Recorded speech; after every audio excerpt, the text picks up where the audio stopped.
Welcome, Coyote fans. This is Paul Ferris. I'm in the midst of my engine fitment for my 2000 GT. As you can see, the air box is placed. I've got a gaping hole over there where I sawed rather liberally, but there was already a hole there a bit. See where my water bottle is going to go. This is the stock water bottle that came with the car. The PCM is going to sit at a slight angle down in that fender well. I'm going to bring some brackets to hold it at an angle.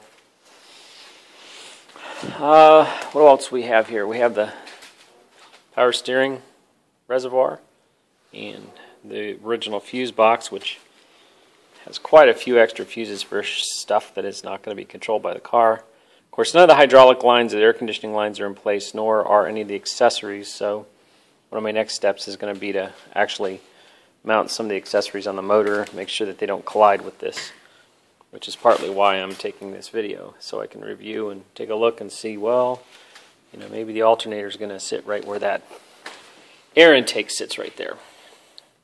Speaking of which, we're using the stock air box that shipped with the crate motor, and one of the problems with the stock air box, as I can see it right here, is it wants to drink right from radiator air. So my so-called cold air for this thing will be to box that in and make it suck from under the fender well. No, I'm not going to modify the box or put a K&N or anything like that on it from reading online and from talking to the folks at Ford. Stick with the box. It's tuned for the box. It'll run better with the box. Speaking of which, you can also see I kept the stock headers on the car. There's a lot of clearance now, although you may not be able to see it on the video. Let's see if I can get some light on the subject here.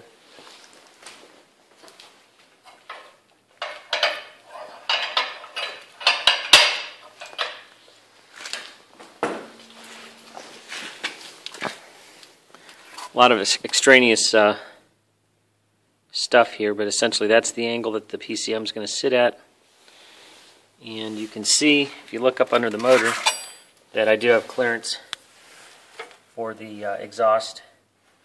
When I have the engine out of the bay again, I'll give you a gaping look at that. That's quite a lot of hammering, the result of.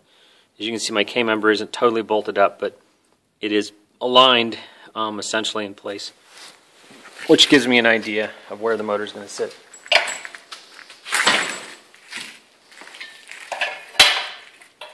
So my build is progressing, and I've got basically the engine the way I want it to be, and it's going to be a lot of fun. So I hope you're enjoying the ride as much as I am. It can be frustrating at times, but it's just the kind of stuff that makes for an interesting build when you're done.